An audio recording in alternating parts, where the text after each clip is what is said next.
बिस्मिल्लाहिर्रहमानिर्रहीम अस्सलाम वालेकुम सारे भरावां ने अज मैं चैट जीपीटी ने पूछा है।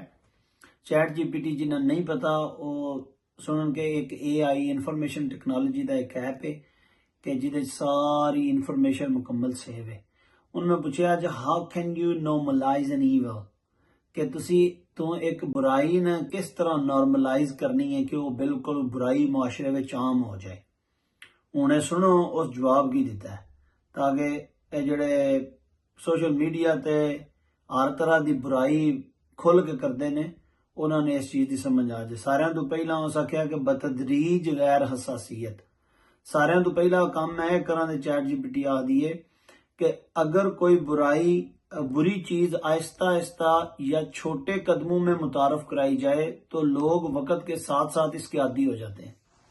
तुसी अंदाजा करो कि साडे मुआशरे विच पहला एक वक्त सी कि कपड़े जिस वेले मतलब औरतां पांदियां सन ते वो अपने आप नूं फुल कवर करदियां सन।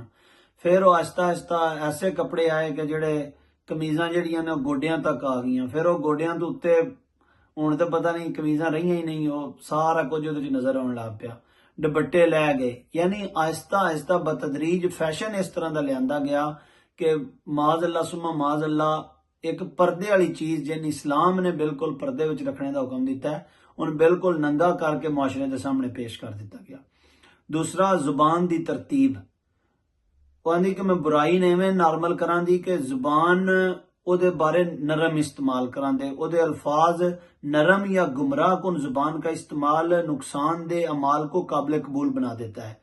मिसाल के तौर पे किसी चीज़ को ज़रूरी या सलामती के लिए कहना अखलाकी मज़ाहमत को कम कर देता है कि कौमी सलामती इसी में जी हम अपने मुसलमान भाइयों के साथ जंग करें, उनको मारें, ये हमारी कौमी सलामती है।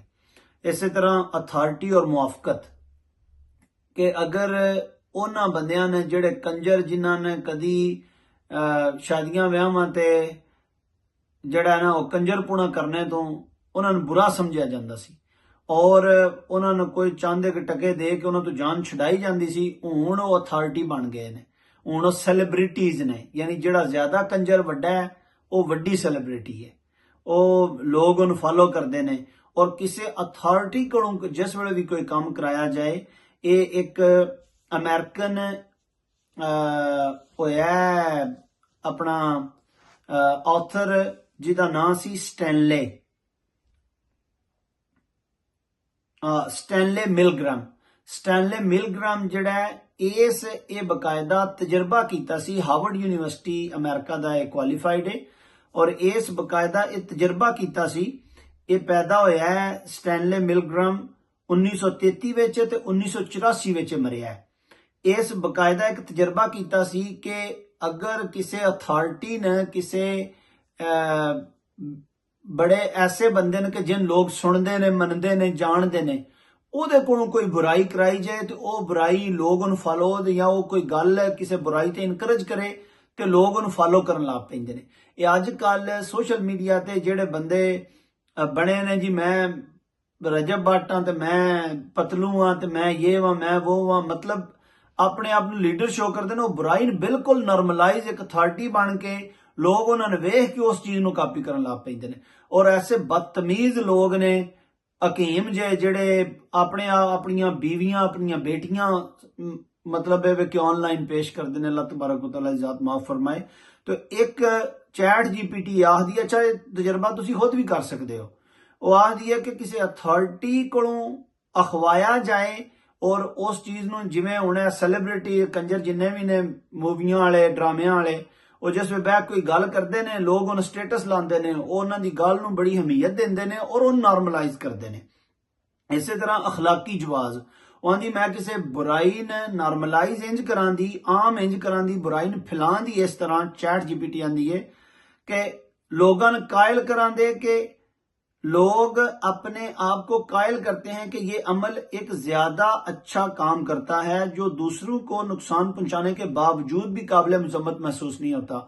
जिस वक्त अमेरिका ने हिरोशिमा नागासाकी दे एटम बंब जापान के शहरों ते गिराया सी ते जिस वेले ਅਮਰੀਕਨ ਲੋਕ ਉਹਦੇ ਖਿਲਾਫ ਉੱਠੇ ਕਿ ਤੁਸੀਂ ਐਟਮ ਬੰਬ ਕਿਉਂ ਗਿਰਾਇਆ, ਤੇ ਉਹਨਾਂ ਆਖਿਆ ਕਿ ਵਰਲਡ ਵਾਰ 2 ਇੱਕ ਵੱਡੀ ਬੁਰਾਈ ਸੀ, ਉਹਨੂੰ ਖਤਮ ਕਰਨਾ ਜ਼ਰੂਰੀ ਹੈ। ਜਿਵੇਂ ਹੁਣ ਈਰਾਨ ਲੋਕ ਮਰ ਰਹੇ ਨੇ, ਬੱਚੀਆਂ ਨੇ ਮਾਜ਼ਅੱਲਾ ਉਹਨਾਂ ਦੇ ਬੰਬ ਗਿਰਾ ਕੇ ਉਹਨਾਂ ਨੂੰ ਸ਼ਹੀਦ ਕਰ ਦਿੱਤਾ ਗਿਆ ਹੈ, ਲੇਕਿਨ ਪੂਰੀ ਦੁਨੀਆ ਤੇ ਈਵਨ ਅਰਬ ਸ਼ੈਤਾਨ ਅਰਬਾਂ ਦੇ ਲੀਡਰ ਜਿਹੜੇ ਟਰੰਪ ਦੇ ਨਾਲ ਖਲੋਤੇ ਨੇ, ਜਿਹੜੇ ਯਹੂਦੀਆਂ ਸਹਿਯੋਨੀਆਂ ਨਾਲ ਖਲੋਤੇ ਨੇ, ਉਹ ਵੀ ਇਹ ਆਖਦੇ ਨੇ ਕਿ ਅਸਾਂ ਇਹ ਵੱਡੀ ਬੁਰਾਈ ਹੈ, ਇਸ ਬੁਰਾਈ ਨੂੰ ਖਤਮ ਕਰਨ ਵਾਸਤੇ ਅਸੀਂ ਇਹਦੇ ਨਾਲ ਆ। ਜਿਵੇਂ UAE ਹੈ, ਪੂਰੇ UAE ਤੇ ਬਕਾਇਦਾ ਅਲੱਗਾ ਤੌਰ ਤੇ ਜਿਹੜਾ ਨਾ ਉਹ ਗੱਲ ਕਰਾਂਗੇ, ਲੇਕਿਨ पूरे मिडल ईस्ट ਨੂੰ ਤਬਾਹ करने में ਉਹਦਾ हक है।